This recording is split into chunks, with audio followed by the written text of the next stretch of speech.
네, 우리 사랑하는 강남중앙교회 교우 여러분, 또 우리 함께 하신 여러분 모두를 주님의 이름으로 축복합니다. 오늘 하루도 잘 지내셨나요? 어려운 일은 없으셨나요? 혹시 몸이 편찮진 않으신가요? 마음이 힘들진 않으신가요? 네, 그러나 우리가 이 광야를 통과하면서 때로는 연약하고 힘든 일이 있어도 하나님이 어떤 분이신가? 그분이 완죽케 하시는 하나님이심을 꼭 신뢰하시고 여러분의 믿음의 여정이 하루하루 이어지기를 기도하겠습니다. 오늘은 46번째 날입니다. 오순절 기도가 이제 며칠 남지 않았죠. 오늘은 목요일 날 5월 25일 저녁인데요, 이제 금요일, 토요일, 주일까지면은 이제 성령 강림 절기로 이제 3일이 남았습니다. 오늘 5월 25일 목요일 저녁도 하나님 말씀으로 함께 묵상하면서 우리 주님을 기다리는 시간 갖도록 하겠습니다. 여러분 가지신 책자는요 9월 16일인데요 하나님을 향하는 기도라고 하는 제목입니다. 하나님을 향하는 기도. 자, 그 하나님을 향하는 기도의 세 가지의 원칙을 챔버스 목사님은요, 첫 번째는 은밀성, 하나님 앞에서만이. 그렇죠. 사람에게 보이려고 하는 것이 아니라 두 번째는 단순성. 이것도 챔버스 목사님의 아주 중요한 단어인데요.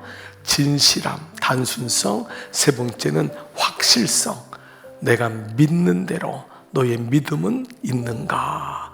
나는 누구를 향한 믿음이 있는가라고 하는 확실성에 대한 말씀입니다.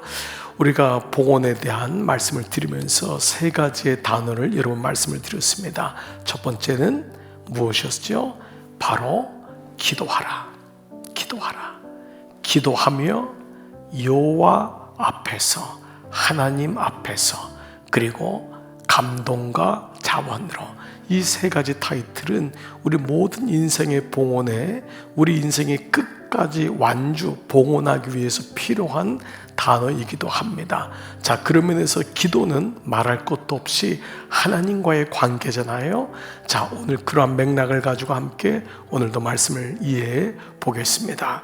자, 마태복음 6장 6절, 너는 기도할 때에 내 골방에 들어가 문을 닫고 은밀한 중에 계신 내 아버지께 기도하라. 신앙의 중심은 첫 번째요, 당신의 눈이 사람이 아니라 하나님을 향하는 것입니다. 이게 첫 번째 기도에 대한 게 은밀함이라고 하는 단어입니다. 이 은밀성, 기도의 첫 번째 원칙은 은밀성, 하나님을 향하는 것입니다. 기도하는 사람으로 알려주고 싶은 욕구로 기도하지 마십시오. 아무도 모르게 골방에 들어가 문을 닫고 오직 은밀한 가운데 하나님께 기도하십시오. 좀 더 보겠습니다. 당신의 하늘 아버지를 아는 것 외에 다른 동기를 가지면 안 됩니다. 은밀한 기도를 위해 정해놓은 시간도 없이 당신의 제자의 삶을 산다는 것은 불가능합니다. 이 마지막 센텐스가 아주 대단히 중요한 말인데요, 제자의 삶에 꼭 필요한 것은 뭐냐 하면 그분과의 은밀한 교제의 시간입니다. 사랑한다면은 여러분 모든 공간 속에서 사람을 만나지만은 둘만의 만남을 요구할 것입니다. 그때 사랑이 깊어지고 사랑이 간절해지는 것과 마찬가지입니다. 하나님과의 관계는 공중 예배를 통해서 하나님이 어떤 분인지를 알 수 있습니다. 목장을 통해서도 하나님이 어떤 분인지를 알 수 있습니다. 그러나 그 사랑이, 그 교제가 진짜 그분과의 사랑이라면 두 사람만의 관계가 이루어져야 됩니다. 이것을 가르쳐 챔버스 목사님은 은밀성, 바로 은밀한 가운데 계신 하나님과의 교제라고 얘기하고 있습니다. 헨리 나우엔 목사님이요, 두려움에서 사랑으로 라고 하는 책을 썼는데, 이 여러 책 중에 이 기도에 대한 책입니다. 두려움에서 사랑으로. 그 책에서 기도라는 단어를 고독한 기도라는 용어를 썼어요. 고독한 기도. 이 고독한 기도가 뭐냐 하면 은밀한 기도에 대해서 가장 적절하게 표현한 이 말씀이라고 할 수 있습니다. 한번 들어보세요. 고독한 기도 중에 예수님은 자신의 정체와 사명을 아셨다. 기도 중에 그분은 하나님의 뜻과 인도를 경험하시며 자신을 보내 말하게 하시고 일하게 하시는 분이 하나님이심을 확인하셨다. 예수님은 스스로 영광을 취하시는 적이 없었고 늘 하나님께 영광을 돌리셨다. 뭐죠? 고독한 기도를 통하여, 은밀한 가운데 그 기도를 통하여 하나님과의 관계가 셋업이 되었던 것입니다. 만들어졌던 것이죠. 이런 의미로 한다면 오늘 이 오스왈드 목사, 챔버스 목사님은 하늘 아버지를 아는 것 외에는 다른 동기가 있어서는 안 된다.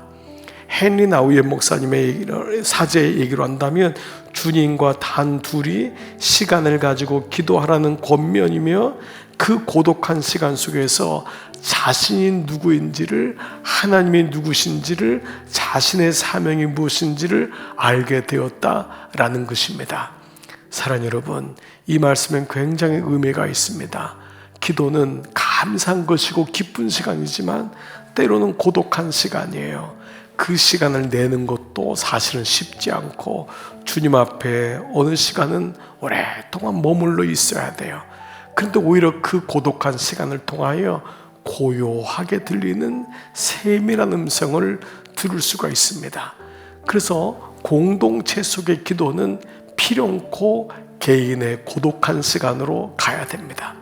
그리고 개인의 고독한 시간은 공동체의 기도를 통하여 검증되는 이 두 가지가 우리의 삶 가운데 이루어져야 하는 것이죠. 자, 오스왈드 챔버스 목사님이 이 스터디 가이드에서요, 주님은 나의 최고봉 스터디 가이드의 1911년의 한 설교 내용인데요, 은밀하게 기도하는 확실한 시간은 삶의 현장에서 기도하는 시간입니다. 평범한 하루의 일과 중에 시간을 내어 보십시오.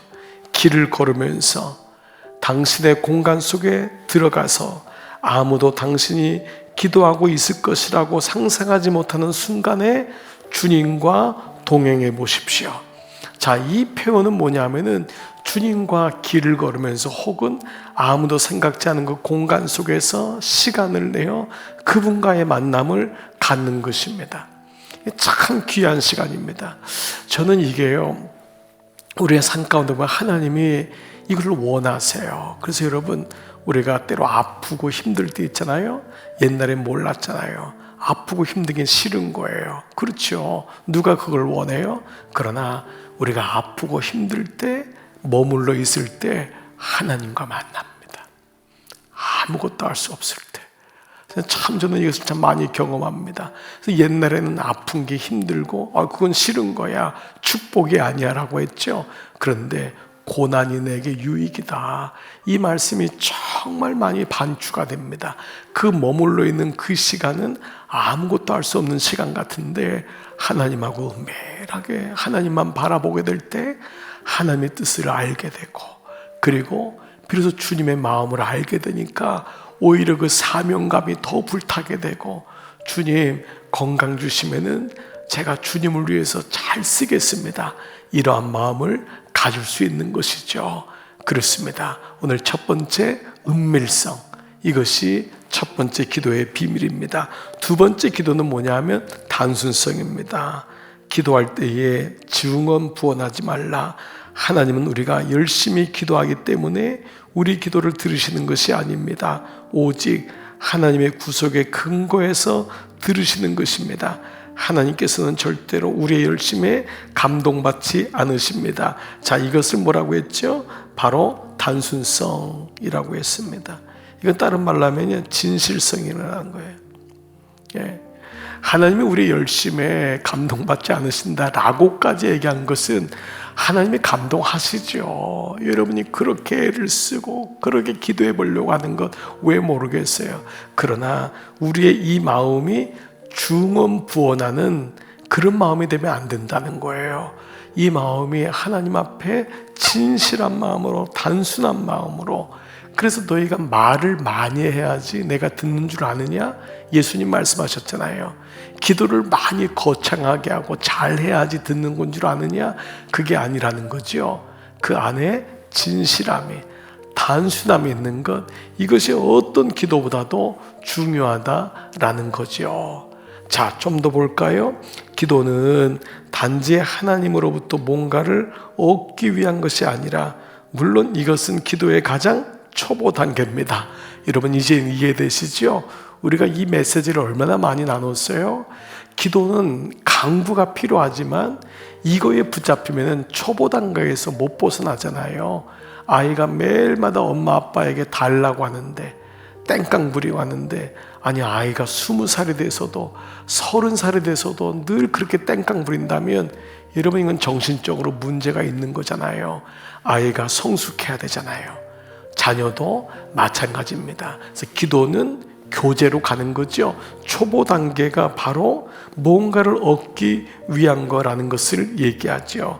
하나님과의 온전한 어디로요? 교제 가운데 들어가는 것입니다.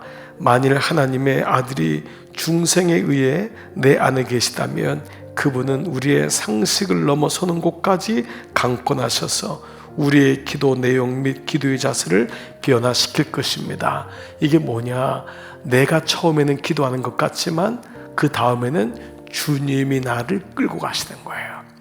그래서 우리가 그 내 안에서 내 의지로 기도하는 기도가 초보 단계라면, 다음 단계는 성령이 말할 수 없는 탄식으로 우리를 끌고 가는 기도예요.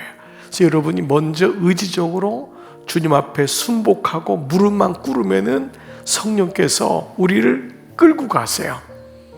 참 이게 놀라운 기도거든요. 그래서 이 말을 우리 어른들이 옛날에 기도의 줄을 붙잡게 하신다는 말을 쓰셨거든요. 내가 기도하는 것이 아니라 성령께서 기도하게 하신다.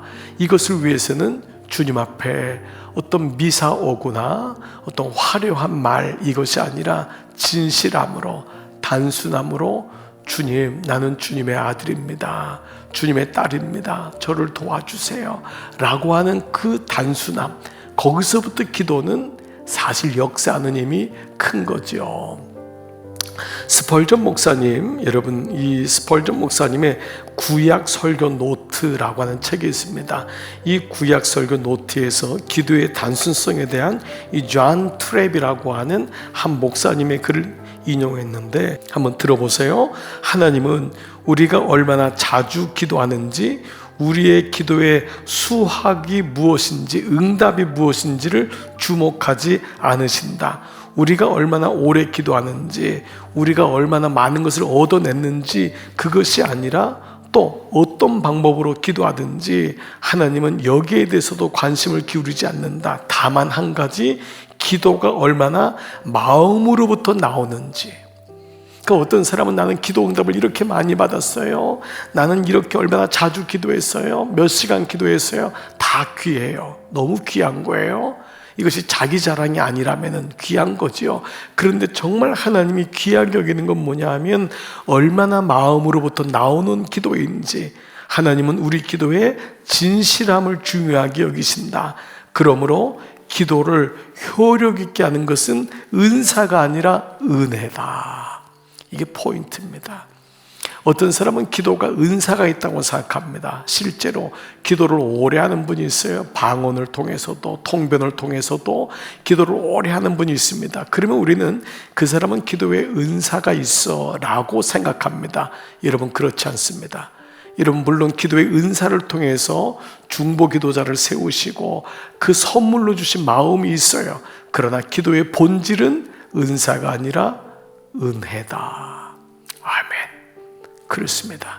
은혜입니다. 하나님 은혜에 감사해서 무릎을 꿇고, 하나님 은혜에 감사해서 더 진실한 마음으로 기도하고 싶어 하는 것. 그렇기 때문에 이것이 우리의 열심에 감동받는 분이 아니라는 거예요. 그 단순한 기도라는 것은 하나님과의 깊은 교제 속에서 방해받지 않는 것, 이것이 단순한 기도입니다. 그러므로 이것이 여러분 골방에서 진실함으로 따로 시간을 내서 기도하는 것 또 너무 소중하고, 또 얼마든지 주님과 단순한 교제를 통하여 친밀감을 누릴 수 있다는 것입니다. 여러분 두 번째는 뭐라고요? 바로 단순성. 첫 번째는 은밀성. 자, 세 번째는 확실성입니다. 세 번째, 구하는 이마다 받을 것이요. 마태복음 7장 8절, 우리는 의지를 사용하지 않은 채 종교적인 상투어로 기도합니다. 그런 후 하나님의 기도에 응답하지 않으신다고 불평합니다. 사실 우리는 아무것도 구하지 않았습니다. 예수님은 무엇이든지 원하는 대로 구하라고 말씀하셨습니다. 구한다는 것은 우리의 의지가 그 안에 들어있다는 뜻입니다. 확실하게 주님께 구한다고 하는, 이 분명한 의지가 그 안에 있다는 거죠. 예수님께서는 어린아이 같이 가장 진실하게 기도해야 한다고 말씀하셨습니다. 그러나 우리는 비판적인 마음으로 반응을 말합니다. 네, 그렇지만 우리는 기도하면서 믿지 못하는 거예요. 상투적으로는 믿습니다. 이 종교적인 언어로는 내가 믿습니다 라고 얘기하지만은, 그러나 정말 구하라 라고 하는 말에 얼만큼 신뢰를 가지고 있는가. 그래서 모든 기도에는 사실 하나님의 응답이 있다고 했잖아요. 무응답도 응답이에요. 기다리는 것도 응답이고, 더디되는 것도 응답이고, 거기에 대해서 하나님이 말씀하지 않는 것도 응답이죠. 그렇다면은 거기에 대한 것은 하나님과의 신뢰가 가장 중요한 것입니다. 바로 이것이 세 번째인 확실성이라는 것입니다. 자, 좀 더 마무리 한번 볼게요. 그러나 우리가 하나님께 구해야 하는 것은 예수 그리스도께서 계시하신 그 하나님과 조화되는 내용이어야 한다는 사실을 기억하십시오. 챔버스 목사님의 마지막 이 센텐스는 너무도 중요한 것입니다. 우리가 무엇을 구하느냐, 그것은 초보 단계 때는 이것저것 다 구하죠. 그러나 이제 우리가 성숙한 자녀가 되어서는, 교제한 다음부터는 예수 그리스도께서 계시하신 그 하나님과 조화되는 내용이어야 한다. 그것을 어떻게 알 수 있죠? 이것이 그리스도께 조화된다, 그리스도께 일치된 것이다, 그리스도의 마음이다라는 것을 어떻게 알 수 있죠? 바로 그렇습니다. 하나님 말씀입니다. 말씀을 알아야지만이 우리는 이 기도가 그리스도의 마음에 부합되고 하나님 마음에 맞는 기도를 드린다는 것을 알게 됩니다. 억지 춘향이라고 그런 말 있잖아요. 자기 마음대로 기도하고 마음대로 응답 안 받는다고 불평하고, 여러분 이것은 얼마나 유치한 것입니까? 우리는 비로소 그분의 뜻을 구하게 되고, 나의 뜻보다 더 높으시고 더 앞서가시고 모든 것을 아시는 하나님의 뜻에 부합되는 기도를 드리기 때문에, 그것이 먼저 그의 나라와 의를 구하라 라고 하는 것이 어떤 것인지를 실제적으로 깨닫게 되는 것입니다. 저는 가끔마다 정말 깜짝 놀랄 때가 많습니다. 여러분도 그런 경험을 많이 할 거예요. 실제로 저는 저 개인적으로나 자녀를 위한 기도는 많은 부분에서 시간적으로도 그렇고 잊어버릴 때가 많습니다. 그런데 놀랍게도 돌아보면은 하나님이 이 모든 것을 제가 생각하는 것 이상으로 인도하실 때가 참 많습니다. 물론 기도해야 될 영역입니다. 그러나 만약 제가 늘 거기에 묻혀 있고 빠져 있어서 그 문제를 가지고만 기도하고 하나님의 뜻이 무엇인지는 알려고도 하지 않는다면, 저는 자녀의 기도나 제 일상적인 기도는 응답을 받을지 모르지만 하나님과의 교제는 더 이상 진행되지 않거나 깊어지지 않을 것입니다. 그런데 하나님과의 관계에 더 마음을 가지니까 교회에 대해서 눈이 떠지고 전체가 보이기 시작하고, 하나님 마음이 무엇인지를 알게 되니까 말씀이 들리기 시작하고, 그때마다 정말 이 모든 것을 이루어 가시는 하나님의 은혜를 경험하게 됩니다. 이것이 바로 주님을 향한 신뢰이고, 우리의 마지막의 기도는 그리스도께서 계시하신 하나님과 조화되는 내용이어야 된다라는 것입니다. 자, 오늘 저는 이 말씀이 우리에게 너무도 소중한 기도에 대한 의미를, 하나님을 향한 기도를 보여주는 내용이라 할 수 있습니다. 유진소 목사님이 쓴 기도의 사람이라고 하는 책에 나오는 일부인데요, 한번 들어보세요. 구하라, 찾으라, 문을 두드리라. 저는 이것을 우연이라고 생각하지 않습니다. 예수님이 기도에 대한 유명한 말씀을 하신 후에 좁은 문으로 말씀하신 이유는 기도하는 사람이라면 이 땅을 살아갈 때에 좁은 문으로 들어가고 좁은 문으로 걸어갈 수 있다는 것을 말씀하고 있습니다. 기도하고 응답받는 대로 살아가야 하기 때문에 그렇습니다. 그 길이 어렵지만 그 길이 생명으로 가는 진짜 길이기 때문입니다. 기도는 그런 것입니다. 그래서 기도하는 하나님은 기도하는 사람을 사랑하지 않을 수 없고 하나님을 사랑하는 사람은 기도하지 않을 수 없습니다. 기도하는 사람은 하나님을 사랑하지 않을 수 없고 하나님을 사랑하는 사람은 기도하지 않을 수 없습니다. 이것이 주님이 좁은 길로 내게로 오라고 하시는 이유가 되겠지요. 사랑하는 여러분, 오늘 이 말씀을 마무리하면서 하나님을 향하는 기도는 세 가지: 은밀성, 두 번째는 단순성, 세 번째는 확실성이라고 하는 것을 나눴습니다. 여러분의 기도가 더 깊어지고 주님과의 교제가 날마다 풍성해지기를 축복합니다. 자, 하나님은 어떤 분이십니까? 우리로 하여금 당신을 향하여 기도하기를 원하시는 분입니다. 당신과의 교제, 하나님 앞에서의 기도가 이루어지기를 원하시는 하나님, 우리가 향기롭고 흠없고 고운 제물이 되기를 원하시는 하나님, 그 하나님은 우리가 은밀한 가운데 단순하게 그리고 확실한 믿음을 갖고 기도하기를 원하시죠. 나에게 적용해 볼까요? 나는 하나님을 향한 기도를 하고 있습니까? 혹은 종교적인 기도 가운데 머물러 있습니까? 하나님과의 교제를 어렵게 생각하지 마십시오. 여러분, 교제는 너무도 편한 것입니다. 너무도 아름다운 것입니다. 말씀 묵상을 숙제로 생각하면 너무 어려워요. 여러분, 숙제에서부터 이것이 나의 일상이 되게 하십시오. 일상이 되면 밥 먹는 걸 어렵다고 생각하는 분이 있나요? 밥 먹는 건 기쁜 일입니다.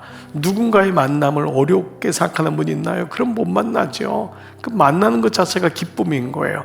예배를 어렵게 생각하는 분은 예배 자체가 종교적인 의무가 됐기 때문입니다. 기도도 마찬가지입니다. 여러분에겐 기도가 어려운 시간입니까? 아니면은 어떤 종교적인 율법적인 의무사항입니까? 아닙니다. 기도가 여러분의 일상이 되고 주님과 독대하고 고독한 기도의 시간, 이런 시간들이 오히려 기쁨의 시간이 되기를 기도하겠습니다. 오늘 저녁에도 그러한 마음으로 안식해 보십시오. 주님, 나 주님하고 이렇게 대화하니까 너무 좋아요. 너무 감사해요. 여러분, 그것이 여러분의 드림입니다. 여러분의 하나님께 나가는 삶입니다. 그러한 삶 되기를 축복합니다. 기도하겠습니다.